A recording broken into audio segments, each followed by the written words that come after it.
상상해 보세요, 여러분. 제국의 정예 군대가 점령하고 있는 아주 삼엄하고 긴장감이 감도는 수도 한복판입니다. 아, 6월절 시즌에 예루살렘 같은 곳을 말씀하시는 거군요. 네, 맞습니다. 한쪽 문으로는 로마 총독이 이끄는 거대한 군마 그리고 중무장한 군단이 막 쇳소리를 내면서 아주 위협적으로 행진에 들어오고 있습니다. 제국의 힘을 과시하는 전형적인 군사 퍼레이드네요. 그렇죠. 그런데 동시에 도시 반대편 문으로는 무기도 없고 갑옷도 없는 한 남자가 그 앙증맞은 당나귀 새끼를 타고 들어옵니다. 빈민들이 막 환호하는 가운데 말이죠. 와, 정말 세상에서 가장 이질적인 두 행렬이 겹치는 순간이네요. 그러니까요. 그리고 이 당나귀를 탄 남자는 당대 최고의 권력과 자본이 결탁한 중앙성전으로 뚜벅뚜벅 들어가서 그들의 거대한 경제 시스템을 말 그대로 물리적으로 셧다운시켜 버립니다. 완전히 판을 엎어버린 거네요. 네, 청취자 여러분. 오늘 우리가 이 심층 탐구에서 파헤칠 자료는 먼지 쌓인 도서관에 있을 법한 정적인 기록이 아닙니다. 마가복음 11장이라는 아주 도발적인 텍스트죠. 맞습니다. 오히려 불과 며칠, 아니 어쩌면 단 몇 시간 사이에 벌어진 아주 숨막히는 고대의 정치 스릴러에 가깝다고 볼 수 있습니다. 바로 그 지점입니다. 오늘 이 심층 탐구의 미션은 단순히 익숙한 옛날 이야기를 다시 훑어보는 게 아닙니다. 이 치밀하게 기록된 텍스트 안에 숨겨진 기득권에 대한 날카로운 도전, 그리고 궁극적으로 진짜 권위란 무엇인가에 대한 현실적인 통찰을 여러분과 함께 낱낱이 해부해 볼 겁니다. 아주 흥미진진한 탐구가 될 것 같네요. 어디서부터 시작해 볼까요? 자, 그 첫 번째 정면인 감람산 근처 예루살렘 외곽으로 들어가 보죠.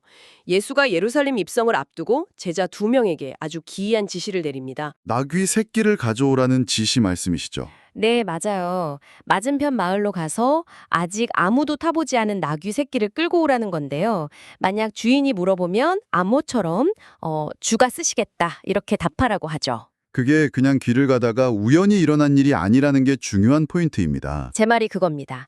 이거 결코 우발적으로 군중이 모인 상황이 아니에요. 아주 철저하게 기획된, 그러니까 현대의 아주 정교한 플래시몹이나 평화적인 시위처럼 보이거든요. 정확합니다.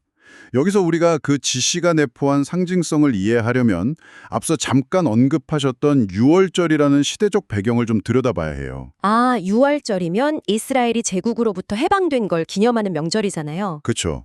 그러니까 로마 제국 입장에서는 제일 껄끄러운 시즌인 겁니다. 식민지 백성들이 해방을 기념하며 수백만 명이 모이니까 언제 폭동이 터질지 모르는 허약과 같은 상태죠. 아하, 그래서 빌라도 총독이 그 군사 퍼레이드를 벌인 거군요. 맞습니다. 명절이 되면 본디오 빌라토는 반란을 억제하려고 가이사랴에 조둔하던 정예군단과 함께 예루살렘 서쪽 문으로 들어왔습니다. 막 번쩍이는 갑옷 입고 엄청난 군마들을 앞세고요. 네, 무력과 폭력을 통한 이른바 팍스 로마나, 즉 로마의 평화를 시각적으로 과시하는 아주 완벽한 제국주의적 퍼레이드였죠. 와, 서쪽에서는 그 엄청난 로마의 군사 퍼레이드가 벌어지는데 정확히 같은 시각의 동쪽 감람산에서는 예수가 나귀 새끼를 타고 들어오고 있었던 거네요. 바로 그 대비가 이 텍스트의 핵심입니다. 세상에서 가장 거대하고 폭력적인 군마 대 가장 작고 볼품없는 나귀 새끼의 충돌이죠. 약간 이런 선언처럼 들리네요. 너희가 자랑하는 그 무력에 기반한 폭력적인 권위를 나는 이 당나귀로 아주 우스꽝스럽게 조롱해주마. 이런 대담한 정치적 선언이요. 게다가 텍스트에 명시된 아무도 타보지 않으니라는 조건도 허투루 볼 게 아닙니다. 고대 근동사회에서는 이게 왕의 대관식이나 신성한 목적을 위해 구별된 동물을 의미했거든요. 아, 단순한 새끼 나귀가 아니라 신성한 목적을 띤 나귀였다는 거군요. 네, 그리고 고대 유대 문헌인 스가랴서에 나오는 평화의 왕이 나귀 새끼를 타고 오신다는 예언을 시각적으로 재현한 퍼포먼스이기도 하고요. 그래서 사람들이 막 겉옷을 길에 깔고 종려나무 가지 흔들면서 다윗의 나라여 하고 환호했던 거네요. 무력으로 군림하는 제국의 방식과는 완전히 다른 차원의 평화의 권위가 진격하고 있다. 이런 거군요. 맞습니다. 아주 강력하고 전복적인 선포였죠. 진짜 완벽하게 기획된 거리 공연이네요. 청취자 여러분도 이 거대한 두 퍼레이드가 교차하는 장면을 상상해 보시면 그 긴장감이 엄청나실 겁니다. 그런데 여기서 이야기가 참 묘하게 흘러갑니다. 어떤 부분에서 묘하다고 느끼셨나요? 아니 이렇게 성대하게 예루살렘에 입성해서 사람들도 열광하면 당장 성전이나 관저로 쳐들어가서 뭔가를 뒤집어 엎어야 할 것 같잖아요. 보통의 영웅사서라면 그렇겠죠. 네, 그런데 텍스트를 보면 예수는 성전에 들어가서 모든 것을 그냥 쓱 둘러보고는 날이 저물어서 베다니로 돌아가 버립니다. 약간 김 빠지는 느낌이 들 수도 있겠네요.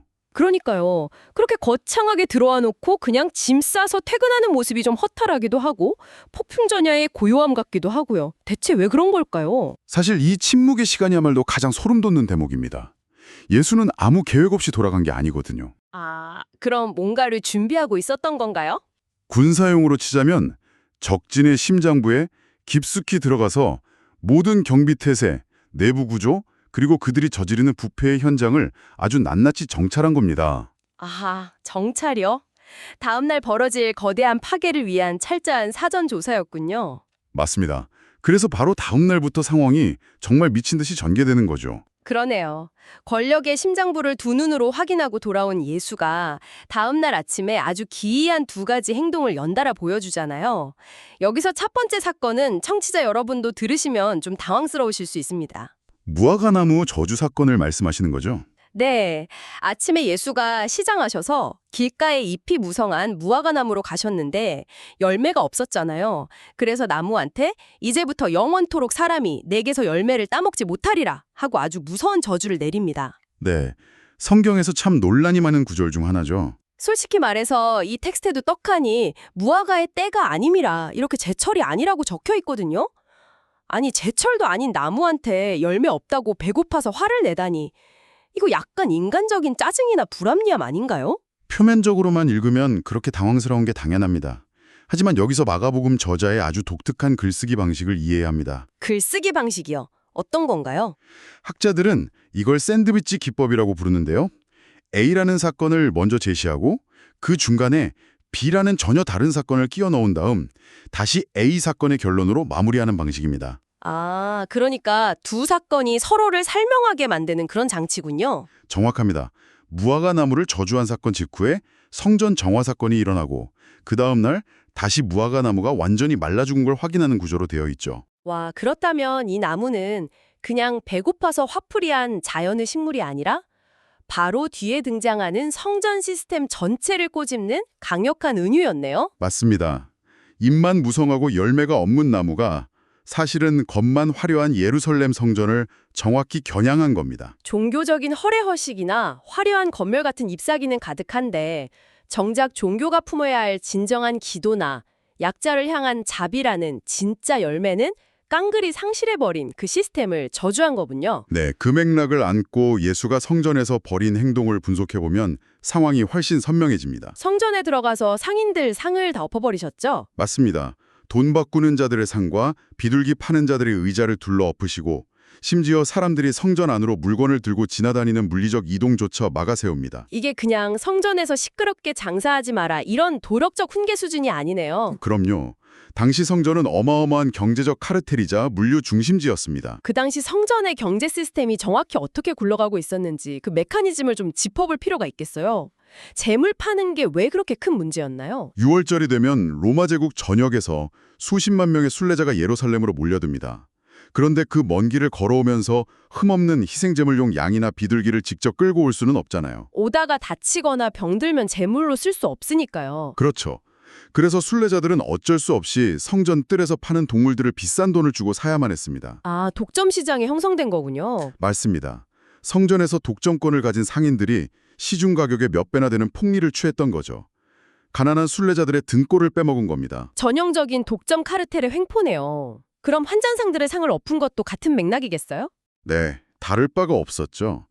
당시 순례자들의 가져온 동전에는 로마 황제의 얼굴이 새겨져 있었는데 성전에서는 이걸 우상숭배라며 성전세를 낼 수 없게 막았습니다. 핑계는 아주 그럴싸하네요. 거룩함을 유지해야 하니까.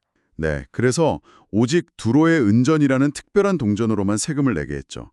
환잔상들은 이 과정에서 또 엄청난 수수료를 떼어 먹었습니다. 와, 기가 막히네요.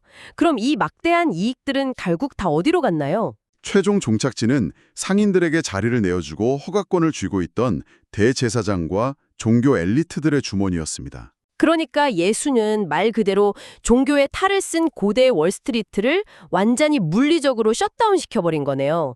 전산만 코드를 확 뽑아버린 충격이었겠어요. 아주 적절한 비유입니다. 기득권의 자금줄을 끊어버린 거죠.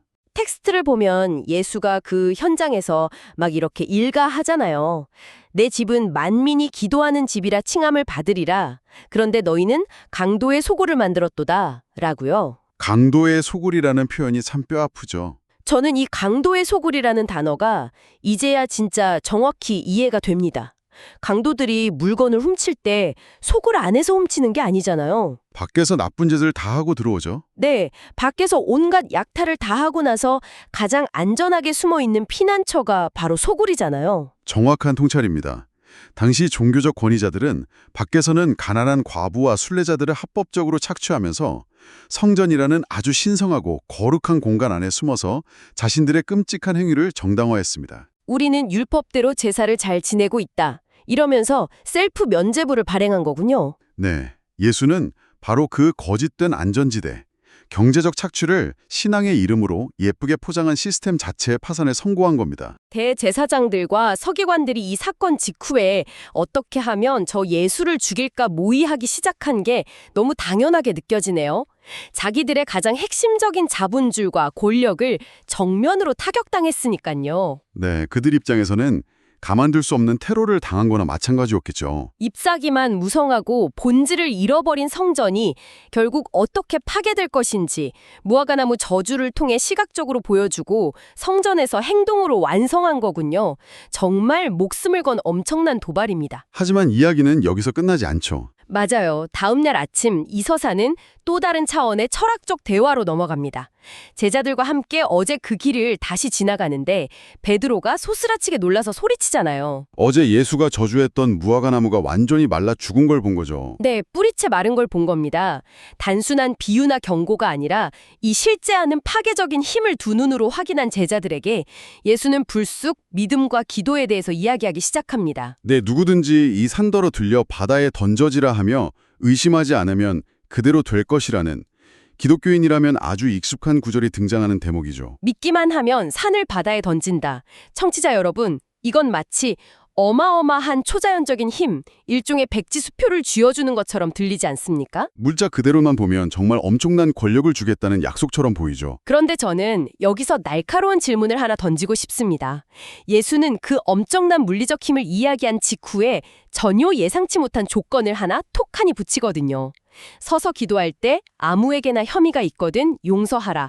그리하여야 하늘에 계신 너희 아버지도 너희 허물을 사해 주시리라. 이렇게요. 산을 옮기는 힘과 용서가 갑자기 하나로 묶이는 지점이죠. 네, 저는 이 흐름을 보면서 마치 누군가에게 거대한 원자로를 통제할 수 있는 마스터키를 쥐어주는 장면이 떠올랐습니다. 오, 거대한 원자로요? 아주 흥미로운 비유네요. 그 마스터키가 바로 산을 옮기는 믿음이라는 건가요? 맞습니다. 그런데 이 원자로에서 나오는 무시무시한 에너지가 세상을 태워버리는 파괴적인 핵폭탄이 되지 않으려면 시스템 내부에 완벽하게 작동하는 절대적인 안전장치 하나가 반드시 필요하잖아요.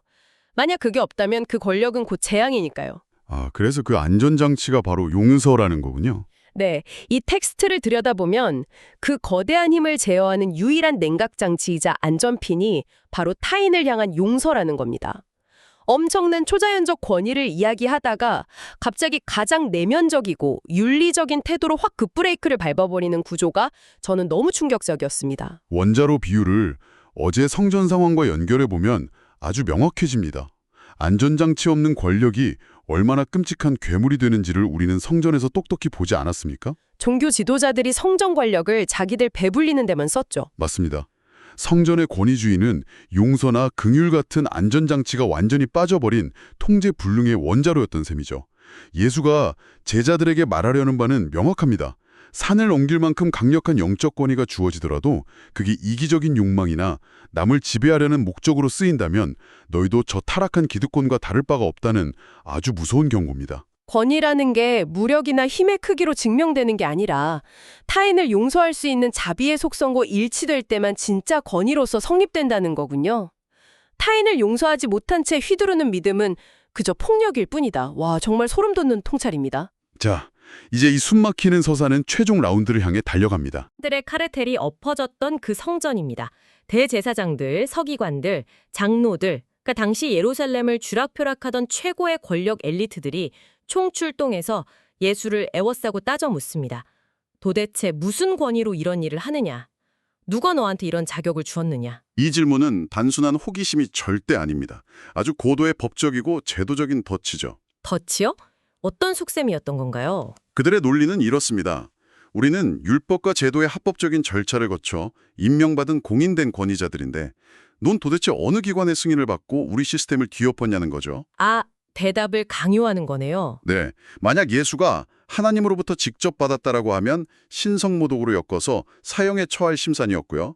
반대로 내 스스로의 권위다라고 하면 미치광이나 정치적 반역자로 몰아갈 아주 완벽한 함정이었습니다. 완전히 빠져나갈 구멍이 없어 보이는 외통수 제문인데요. 여기서 예수가 정말 기가 막힌 카운터펀치를 날리잖아요. 네, 역질문을 던지죠. 나도 너희에게 한 가지 묻겠다. 세례 요한의 세례가 하늘로부터냐 사람으로부터냐? 대답하라. 청취자 여러분, 이 질문 하나로 상황이 완전히 180도 역전되어 버립니다. 예수는 그들이 파놓은 함정을 고스란히 돌려주면서 기득권자들을 진퇴양난에 빠뜨려 버렸습니다. 이 대목에서 엘리트들이 끼리끼리 모여서 수군거리며 머리 굴리는 장면이 정말 압권이죠. 텍스트에 그들의 속마음이 아주 투명하게 기록되어 있잖아요. 저는 진짜 그들이 모여서 속닥거리는 모습이 눈앞에 그려집니다. 그 대화를 자세히 들여다보면 이 엘리트들의 민낯이 그대로 폭로됩니다. 그들은 세례 요한이 진짜 하늘에서 온 선지자인가? 진리는 무엇인가? 이런 본질에 대해서는 단 1초도 고민하지 않아요. 오직 자기들 정치적 이회득실과 여론의 눈치만 맹렬하게 계산하고 있죠. 맞습니다. 만약 하늘로부터라고 대답하면 그럼 왜 요한의 말을 믿지 않았느냐고 예수가 추궁할 테니까 그건 곤란하다. 그렇다고 사람으로부터 왔다고 깎아내려버리면 군중들이 폭동을 일으킬까 봐 무섭다.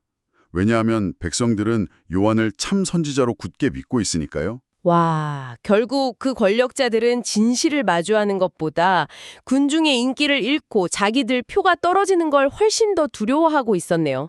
자신들의 그 거대한 권력이 사실은 얼마나 허약한 모래성 위에 지어져 있는지 스스로 증명한 꼴입니다. 네. 그래서 치열한 정치적 계산 끝에 그들이 내놓은 아주 궁색한 대답이 뭡니까? 우리가 알지 못하노라 이거죠. 당대 최고의 지성이자 권위자라는 사람들이 모여서 쥐어짜 낸 답이 저런 비겁한 모르쇠라니요. 그러자 예수도 비달았다는 듯이 대화를 딱 닫아버리잖아요. 나도 무슨 권위로 이런 일을 하는지 너희에게 이르지 아니하리라. 와, 완벽한 체크메이트입니다. 이 논쟁은 본질적으로 전혀 다른 두 종류의 권위가 정면으로 충돌한 결과입니다. 두 권위의 충돌이요? 네.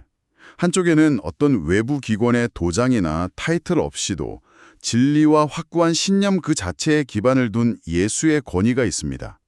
반면 다른 한쪽에는 온갖 화려한 종교적 타이틀과 제도의 완장을 차고 있지만 속으로는 대중의 시선과 평판을 두려워하며 이리저리 흔들리는 허약한 기득권의 권위가 있는 거죠. 아, 잎만 무성하고 열매는 없었던 무화과 나무의 진짜 실체가 이 대화 속에서 완전히 발가벗겨진 거군요. 정확합니다. 진실보다 대중의 인기를 두려워하는 권위, 옳고 그름이라는 본질이 아니라 철저히 정치적 유불리로만 판단하는 그 권력의 공허함이 우리가 알지 못하노라라는 대답에 다 담겨 있습니다. 예수는 침묵으로 그들의 허구성을 조롱해버린 거네요. 진정한 권위는 다수의 눈치를 보는 데서 나오는 게 아니라 진실을 향할 타협 없는 태도에서 나온다는 걸 여실히 증명한 사건이죠. 오늘 우리가 함께 파헤친 이 자료, 청취자 여러분 정말 치밀하고 놀랍지 않습니까?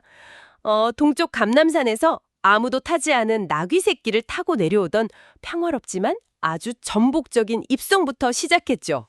그리고 화려한 잎사귀만 무성했던 무화과 나무의 저주가 있었고요. 네, 이어서 강도의 소굴이 되어버린 거대한 경제 카르텔, 바로 그 성전의 물리적 셧다운 사태, 그리고 산을 옮길 만큼 무시무시한 영적 권위를 통제하는 유일한 안전장치인 용서까지 살폈습니다. 마지막으로 진실 앞에서 대중의 눈치만 보며 모른다고 도망쳐버린 기득권의 민낯까지 확인했죠. 맞습니다. 이 모든 개별적인 사건들이 아주 촘촘한 인과관계를 얽혀서 완벽한 하나의 스릴러 서사를 완성하고 있습니다. 단순한 위인전이나 박물관에 박제된 옛날 기록이 아닙니다. 부패한 시스템과 권위의 본질을 아주 날카롭게 해부하는 명문양이자 현대를 살아가는 우리에게도 그대로 적용될 수 있는 거울과도 같은 텍스트죠. 청취자 여러분, 처음에 제가 이 기록을 숨막히는 고대의 정치 스릴러라고 말씀드렸던 것 이제 어느 정도 공감이 가실 거라 생각합니다. 자, 오늘 심층 탐구를 마치면서 마지막으로 청취자 여러분께 아주 묵직하고 도발적인 질문을 하나 던지고 싶습니다. 어떤 질문이죠? 오늘 텍스트 속 종교 엘리트들은 자기들의 권력을 잃을까 두려워서 또 대중의 시선이 두려워서 눈앞에 있는 뻔한 진실을 보고도 아주 뻔뻔하게 우리는 모른다며 눈을 꽉 감아버렸습니다. 그렇다면 지금 우리의 삶은 어떨까요? 우리 삶에 적용해보는 거군요. 네, 만약 우리 역시 타인의 시선이나 사회적인 평판에 너무 얽매여서 그저 남들에게 보이기 위한 화려한 잎사귀만 갖고 늘어 내 인생의 진짜 열매를 맺지 못하고 있다면 어떨까요? 혹시 우리도 지금 우리 눈앞에 놓인 어떤 불편하지만 중개한 진실을 단지 내가 손해볼까 봐 두려워서 애써 외면하며 나는 잘 모른다라고 비겁하게 대답하고 있는 것은 아닐까요? 정말 깊이 생각해볼 만한 주제네요. 오늘 우리가 함께 나눈 이 질문을 일상으로 돌아가는 청취자 여러분의 마음속에 하나씩 깊이 남겨두시길 바랍니다. 겉으로 보이는 화려한 잎사귀 너머에 있는 진짜 권위, 그리고 진짜 열매란 과연 무엇인지 각자 스스로 답을 찾아보는 의미 있는 시간이 되셨기를 바랍니다. 자, 오늘 심층탐구는 여기까지입니다. 끝까지 함께 깊이 빠져들어 주셔서 감사합니다.